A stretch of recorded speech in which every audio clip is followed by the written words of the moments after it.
This is Jeff Standridge, and this is the Innovation Junkies podcast.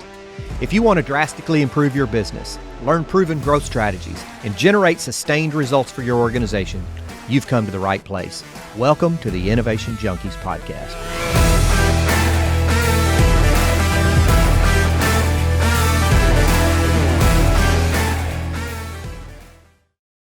Hey guys, Jeff Standridge here. This is another bonus episode of the Innovation Junkies podcast. How we doing, Jeff?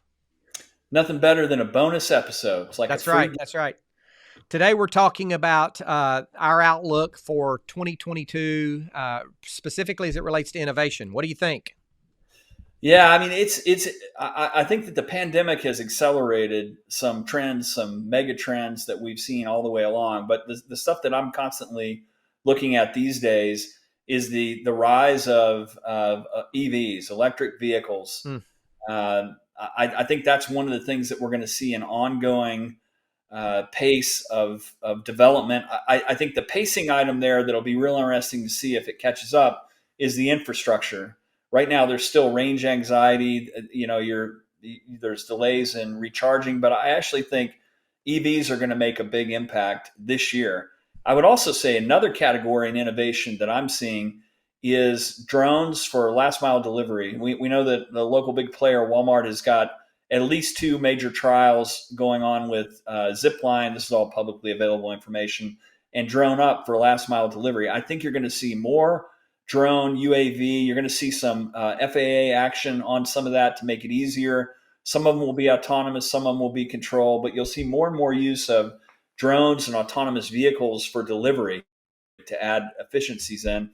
And then the third one I think we're going to see more of this year is with the rise out of necessity of the mRNA technology and rapid to market technologies for both therapeutics and vaccines. I think you're going to see those platforms expanded into a variety of other disease instances, which will be very interesting, whether it's cancer or whether it's other stuff that has been intractable.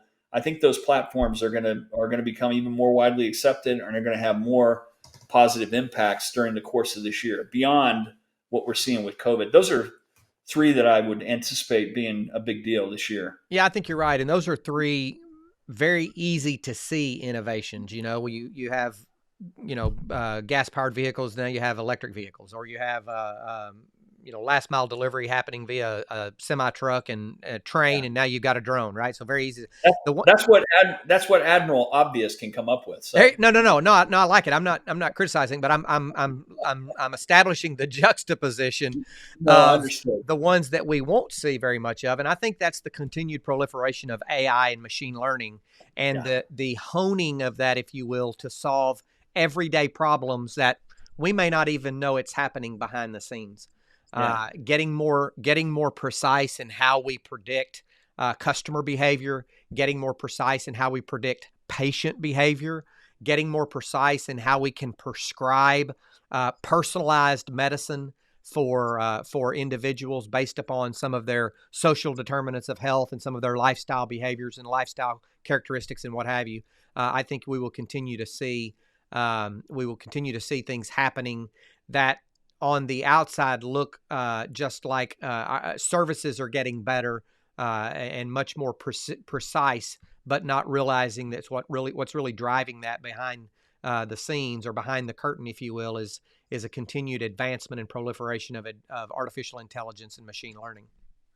Yeah, I couldn't agree more. And some other things that are related to that, I think there will be questions raised as machine learning and auto ML and AI come out as to when they start to be relied on. The question will be, why did it make that recommendation? What's the basis for that? Well, I think all these companies are going to be challenged during the course of this year to be able to explain, this is why this recommendation was made. This is what the model actually did. And one other that we didn't mention, which is as big as all outdoors in terms of the amount of money involved, is in crypto and blockchain. I think that some of that store of value stuff is beginning to wane somewhat because of the volatility, but there's some really useful applications that are coming out as it relates to digital intellectual property, some of the stuff around NFTs. I think that whole universe, which leads into Web 3.0, is going to manifest in ways in 2022 that we can't yet foresee, but there's so much energy behind it. you have to believe that there's going to be some pretty amazing things that will come out of that as well. Very good. Very good. Well, it's going to be an interesting year for sure. 2022, 2023, just to step back and look at some of the things that are happening around us. Yep. And there's hopefully won't be a shortage of bourbon, just in case our predictions are wrong. At least we'll be able to drink. We'll celebrate them either way. Absolutely. This has been another bonus episode of the Innovation Junkies podcast. Thank you for joining.